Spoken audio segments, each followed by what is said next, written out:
കർത്താവായ യേശുക്രിസ്തുവിൻ്റെ നിസ്തുല്യമേറിയ നാമം ഈ പ്രഭാതത്തിൽ വാഴ്ത്തപ്പെടുമാറാകട്ടെ. വളരെ ശ്രേഷ്ഠവും അനുഗ്രഹീതവുമായ ഈ ഒരു പ്രഭാതം ദൈവം നമുക്ക് അനുവദനീയമായി തന്നു. നാളിതുവരെയും നമ്മെ ജയോത്സവമായി നടത്തിയ ദൈവത്തിന് സകല മാനവും മഹത്വവും അർപ്പിച്ചുകൊണ്ട് ഇന്നത്തെ പ്രഭാത ചിന്തയിലേക്ക് പ്രവേശിക്കുകയാണ്.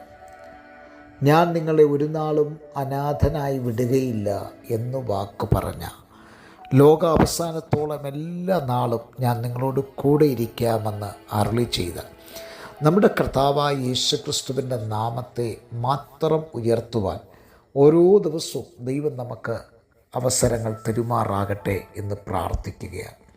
നമ്മുടെ നാമങ്ങളോ നമ്മുടെ പേരുകളോ പ്രസിദ്ധമാകുവാനല്ല, മറിച്ച് ഇതിൽ കൂടെ നമ്മൾ ഉദ്ദേശിക്കുന്നത് ക്രിസ്തുവിൻ്റെ നാമം ഉയർത്തപ്പെടുവാൻ, കർത്താവായ യേശു ക്രിസ്തുവിൻ്റെ നാമം നമ്മളിൽ കൂടെ മഹിമപ്പെടുവാൻ ഈ പഠന പരമ്പര മുഖാന്തരം ഇടയാകട്ടെ എന്ന് പ്രാർത്ഥിച്ചുകൊണ്ട് 1000 ആണ്ട് വാഴ്ചയുടെ മറ്റൊരു എപ്പിസോഡിലേക്ക് പ്രവേശിക്കുകയാണ്. 1000 ആണ്ട് വാഴ്ചയുടെ ചില പോയിൻ്റുകൾ, അത് കഴിഞ്ഞ ദിവസം ഞാൻ പറഞ്ഞത് ദൈവസഭ എടുക്കപ്പെടണം. ഇന്നത്തെ പ്രഭാതത്തിൽ നമ്മൾ ചിന്തിപ്പാനായിട്ട് ആഗ്രഹിക്കുന്നത് 1000 ആണ്ട് വാഴ്ചയ്ക്ക് മുന്നോടിയായി ഇവിടെ നടക്കേണ്ട അടുത്ത ഒരു സംഭവമാണ് മഹാകഷ്ടകാലം അഥവാ ഗ്രേറ്റ് ട്രിബുലേഷൻ, മഹാപീഡ എന്ന് പറയും. ഇത് 7 വർഷമാണ് ഈ ഭൂമിയിൽ നടക്കേണ്ടത്. എന്തുകൊണ്ടാണ് ഒരു 7 വർഷത്തേക്ക് ഈ മഹാപീഡന കാലഘട്ടം നടത്തുന്നത് എന്ന് ചോദിച്ചാൽ, നമുക്കറിയാം പഴയ നിയമത്തിൽ ഇസ്രായേലിൻ്റെ വിഭജന ശേഷം ഇസ്രായേൽ, യഹൂദ എന്ന 2 രാജ്യങ്ങളായിട്ട് വിഭജിക്കപ്പെട്ടു. അങ്ങനെ വിഭജിക്കപ്പെട്ട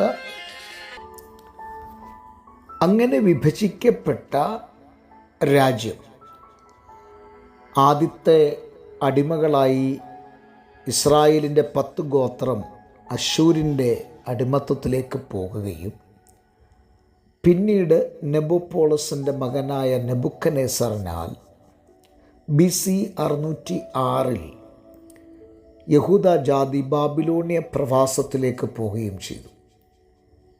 3 ഘട്ടങ്ങളായി നെബൂഖദ്നേസർ യെരുശലേമിനെ ആക്രമിച്ചു. യെരുശലേമിലുണ്ടായിരുന്ന സകലതും നശിപ്പിച്ച് തൻ്റെ സ്വദേശത്തേക്ക് കൊണ്ടുപോയി. അങ്ങനെ ബാബിലോണിയ അടിമത്തത്തിൽ യഹൂദന്മാർ കിടക്കുമ്പോൾ ദാനിയേൽ എന്ന് പറയുന്ന മഹാപുരുഷൻ, പ്രാർത്ഥനാ മനുഷ്യൻ, ദാനിയേൽ ദൈവത്തിൻ്റെ സന്നിധിയിൽ പ്രാർത്ഥനയ്ക്കായി ഉപവാസത്തിനായി വേർതിരിക്കപ്പെട്ട് സമയത്തെ ചെലവഴിച്ചുകൊണ്ടിരിക്കുമ്പോൾ തൻ്റെ പക്കൽ ഇരമ്യാ പ്രവാചകൻ മുഖാന്തരം എഴുതപ്പെട്ട ഒരു ചുരുൾ ലഭിക്കപ്പെടുകയാണ്.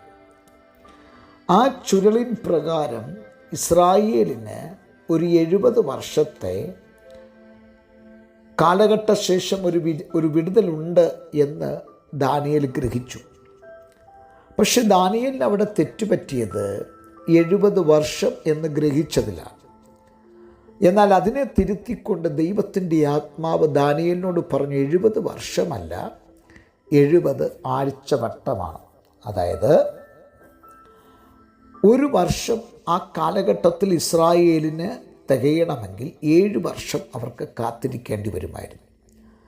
7ാമത്തെ വർഷത്തിലാണ് അവരൊരു വർഷത്തിലേക്ക് പ്രവേശിക്കുന്നത്. അങ്ങനെ അതായത് നമുക്ക് ഒരാഴ്ച, തിങ്കൾ, ചൊവ്വ, ബുധൻ, വ്യാഴം, വെള്ളി, ശനി, ഇങ്ങനെ ഒരാഴ്ച കഴിയുമ്പോഴാണ് നമുക്ക് 7 ദിവസം കഴിയുമ്പോഴാണ് നമുക്കൊരാഴ്ച എന്നതുപോലെ 7 വർഷം കഴിയുമ്പോഴായിരുന്നു ഇസ്രായേലിന് ഒരു വർഷമായി എണ്ണപ്പെട്ടത്. അങ്ങനെ 7 49 490 വർഷക്കാലം ഇവർ ബാബിലോണിയ അടിമത്തത്തിൽ കിടക്കും എന്ന് ദാനിയേലിന് മനസ്സിലായി.